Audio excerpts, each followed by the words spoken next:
Tracy, when will you be getting home? It's already 6 p.m., you know? I'm sorry. My meeting lasted a little longer than I expected. I'm just about to get on the train home. You've been coming home later and later these days. My boy Bradley sat here waiting with a growling stomach. Do you intend to make my son starve? I am sure that you're more than capable of sneaking out of meetings at work. Please make more of an effort, young lady. Your husband's dinner is far more important than your meetings, anyway. No, this was an important meeting about one of our collaboration products with another company. I'm in a position of responsibility on this project, so there's no way I can leave before the end of a meeting. Ugh, stop making excuses. To focus single-mindedly on work while abandoning your essential duties as a wife, such as looking after your husband, is simply not acceptable. My son has no need for such a sloth of a wife. He'll divorce you, I say. Divorce. Looking after him? Come on, Bradley's a fully grown man, not a baby. Plus, he's unemployed right now and spends all of his time at home. Do not talk back to me, young lady. Sorry. It's gonna be a little while longer before I get home, though. So if he's really desperate for something to eat, you're more than welcome to use whatever's in the fridge to make something to eat between yourselves. What? Do you seriously intend to make your mother-in-law into some cheap imitation kitchen maid? Oh, have you no shame? I've never heard of such cheek. I'll have him divorce you if you're not careful. No, I didn't mean that. I'm sorry. Just forget I said anything. We won't be waiting for you any longer. Bradley's so hungry he's going to pass out if he doesn't eat soon. We'll find a sushi restaurant or someplace to eat out tonight, so we won't be needing any supper from the likes of you. Hold on. Where are you going to get the money for that? Oh, good grief. You really are a failure of a wife. Oh, my son picked the short straw with you, didn't he? I'll have him divorce you before long. I mean it.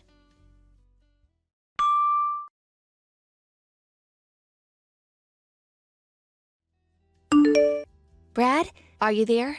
You got a minute? What is it? I was just about to go to sleep. Besides, if you want to say something, why not just come and talk to me? Why do you need to send messages when we're in the same house? But if I come to speak to you, your mom will probably overhear us. Anyway, it's about your mother. Is there no way we can live separately? This arrangement with the three of us, it's just not working. What? For God's sakes, you're not going on about my mom again, are you? To tell the truth, Brad, I'm extremely stressed. I agreed to have her live with us because I felt bad about her being lonely after your dad passed away. But she's causing me so much stress, it's unreal. Does she think I'm some kind of slave? She forces me to do all the housework despite the fact that I'm working long hours. Not only that, but she barely ever lifts a finger herself. If there's ever anything she doesn't like, even just a little bit, she immediately brings up divorce and threatens to make you end the marriage with me.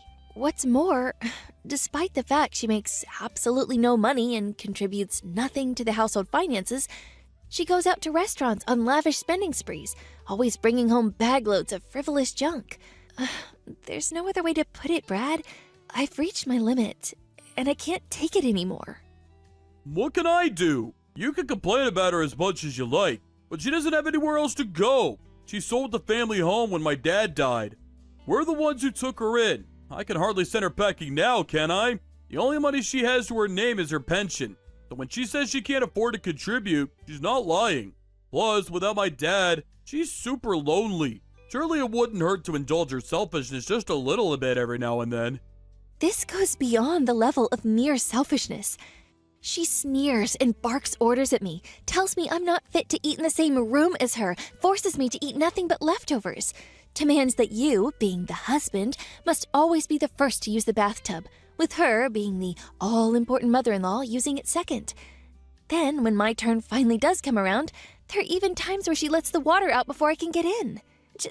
For some strange reason, she constantly gives me midnight sermons on how a wife should act, so I can't even sleep half the time because of her incessant preaching. Since she moved in with us a year ago, I lost 10 kilograms from not eating properly due to all the stress. This is malicious bullying, plain and simple. It's a miracle I managed to tolerate her this long, and the only reason I did is because she's your mom. But I'm sick of being treated like I'm not even human. I've reached my limit. Please, Brad, have her move somewhere else. Maybe an apartment or a shared house or something? I don't know. Just anywhere but here. If that's impossible, at the very least, could you please tell her to stop treating me this way?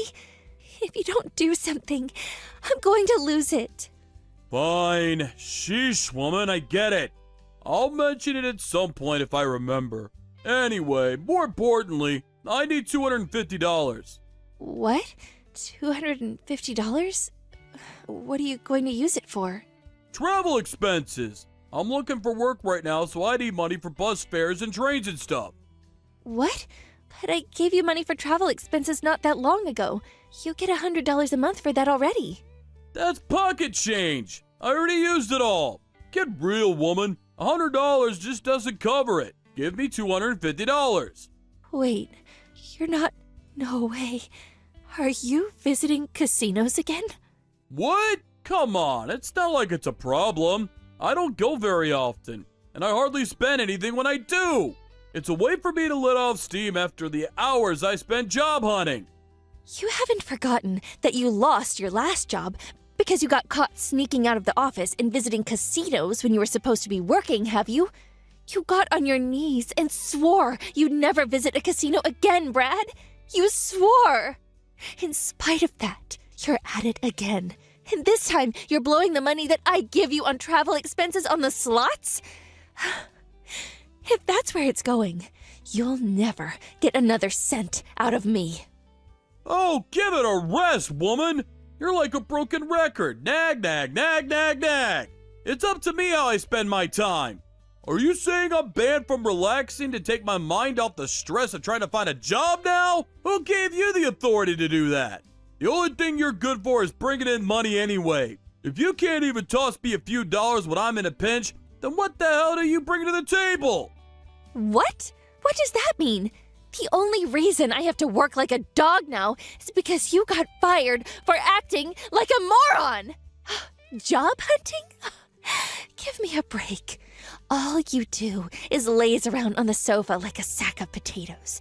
Then you have the nerve to spend the money I give you for getting around town on the slots? You have no right to be angry with me. Oh, just button it already. Nag, nag, nag. You think you're so much better than me just because you happen to have a job, don't you? Screw this. I'm going to sleep. Wait, Brad.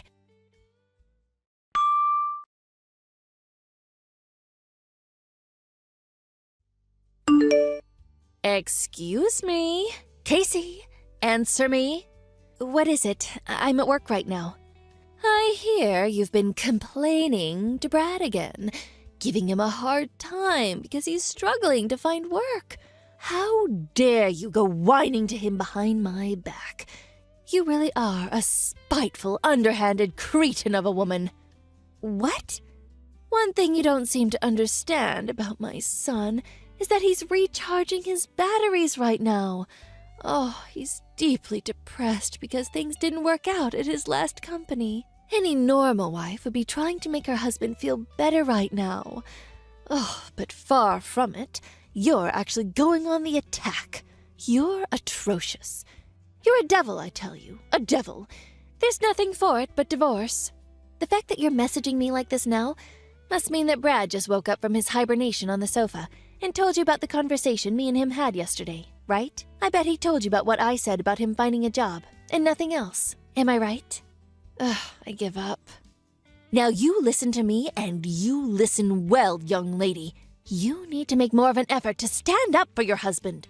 You need to have his back. Just because you happen to have a job doesn't make you any better than him. Right, sure, I'm sorry.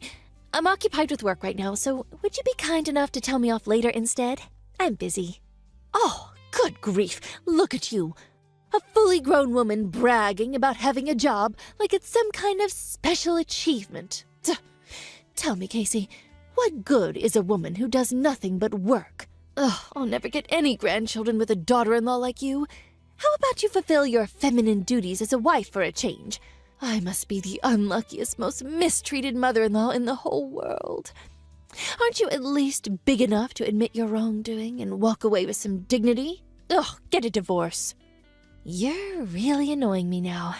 Would you just shut up for once? What? How dare you? What has gotten into you today? Where did this rebellious attitude come from all of a sudden? Know your place, young lady. Who do you think the mistress of this household is? If you defy me, I'll have my son divorce you. Okay, divorce it is. Huh? Have it your way. I'll divorce him. It's not like I particularly enjoy being married to an unemployed leech anyway. Nor do I take any great pleasure in having to live with his parasitic megalomaniac old hag of a mother. I'm tossing that egotistical, jobless douchebag in the gutter, where he belongs. Divorce, divorce, divorce! Divorce! Let's do it. I'm ready. Wait! What's gotten into you, Casey? Is this some kind of joke? Are you being serious? You'd actually go through with it? You see, the thing is, you should have known that there was a limit to how much of your crap I was willing to tolerate. What? Did you think I was just gonna shut my mouth forever like an obedient little slave while you hurled abuse at me? Are you and Brad actually aware of your current positions? What good is a woman who does nothing but work, you ask? How about putting food on the table for you and your waste of a space man-child of a son? Who did you think it is who's putting a roof over your heads? Who do you think it is who's looking after you and enabling your lazy deadbeat lifestyles? Go on, think about it. This one's really easy.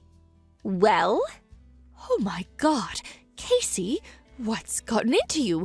This isn't like you at all.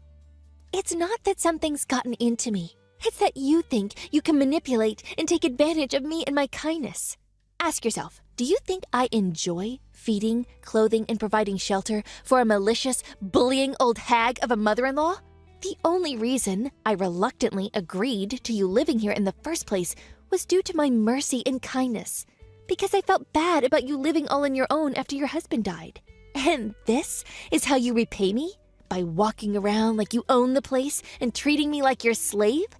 Then you have the nerve to threaten me with divorce when you don't get your own way? Do you have any awareness of how arrogant and shameless your behavior is? Well, are you going to answer me, you miserable sponging witch? No, but taking care of your mother-in-law is the decent thing to do. What? I'm not sure what common decencies like that apply to sponging vagrants. You are also aware that I'm not your daughter, right? Even still, I wouldn't tolerate this from my own mom. So what do you think gives you the right? If you were actually my mom, I'd be just as eager to get you out of my life. No, wait! Casey, I may not be your mother, but surely this is still no way to talk to your mother-in-law. And what on earth is with all this coarse, vulgar language? You barbarian! It's just as I thought all along. You are simply not suitable to be my son's wife. It's divorce for you! Divorce! Get out! I already told you I'm divorcing him. However, the only ones who need to get out are you two. What? Why? Seems like you might have forgotten this minor detail, but the place you're currently living in rent-free, like the pair of grotesque parasitic termites you are, is the apartment I bought back when I was single. It's my name on the deed, and it's my apartment. What? Really? No way! You actually forgot? I did tell you before. Remember? It was the day you moved in. I gave you a thorough explanation about all the details regarding the living situation. Aren't you a little too young to be going senile? Well, now that you mention it, I think I might remember you telling me something along those lines. But you can hardly expect me to remember every conversation we had last year. The thing is, whether you remember or not makes zero difference to me. Once the divorce is finalized, you and the Sloth King will be packing your things and leaving for good. because, as I told you, you're living in my apartment. You'll no longer be my mother-in-law, and he'll no longer be my husband. And sadly, for you, I'm not the kind of person to let a pair of strangers live like bums in my house. Now, I'll be handing Brad the divorce papers when I get home today. Make sure the two of you get your belongings together, okay? Luckily for you, in my infinite generosity and benevolence, I'm willing to give you until tomorrow evening to get out. Don't think you'll be getting anything to eat, though. Casey, please, just wait. Surely you're not going to divorce him immediately, today. You don't actually plan on kicking your husband and mother-in-law out on the streets, do you? I simply do not agree. The divorce isn't happening. I won't allow it. What the, why have you done a complete 180 all of a sudden? You seemed to be happy enough to walk all over me when you thought you could get away with it. You waved around the notion of a divorce like it was your prized family crest, using it as a pretext to say whatever you wanted, whenever you wanted. Then, the moment you realize things are no longer going in your favor, you're suddenly opposed to it? Don't make me laugh. What? You're the one who started all this in the first place. You wanted a fight, didn't you? All I did was give you what you wanted. You should be grateful. Don't you dare trying to start to worm your way out of it all of a sudden. And I won't allow it? Who do you think you are? Since when were you the queen? Did I miss your coronation? How about you try cultivating some awareness of your own position for once and putting a lid on that monstrous mouth of yours? I'm sorry. I'm really sorry. This is all my fault. It's too late to apologize now. I'm dead set on divorce, and nothing can change my mind. Make sure you're gone by tomorrow night. And let me make one thing abundantly clear. There will be no distribution of assets. Brad, the eternal NEET, has no savings of his own, and we have no shared accounts either. There's no money for him to receive, not a single cent. So don't bother trying to put in any claims. I would feel bad about throwing you out onto the streets without any clothes, so I'll allow you to take the bare minimum of clothing and everyday necessities with you. I take it you have no complaints about that? If I've made myself clear, hurry up and get out of my apartment. And take your good-for-nothing son with you. Oh my God! Please just wait. We don't have anywhere to live. We sold the family home when my husband passed. My pension doesn't amount to much either. Brad doesn't even have a job. Please. Oh, I see. Just so I understand, you'll be in dire straits because your son's a NEET and you have no place to stay and no money. Is that right? Okay, so what? Huh? That's not my problem.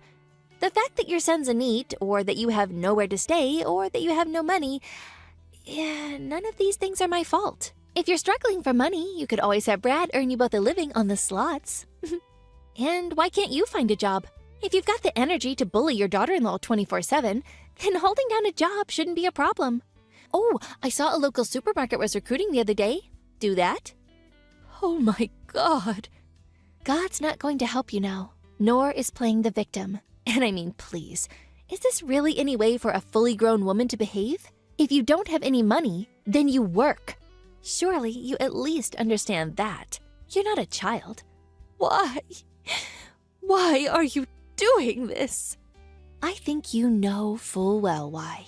Because you defied the mistress of the household.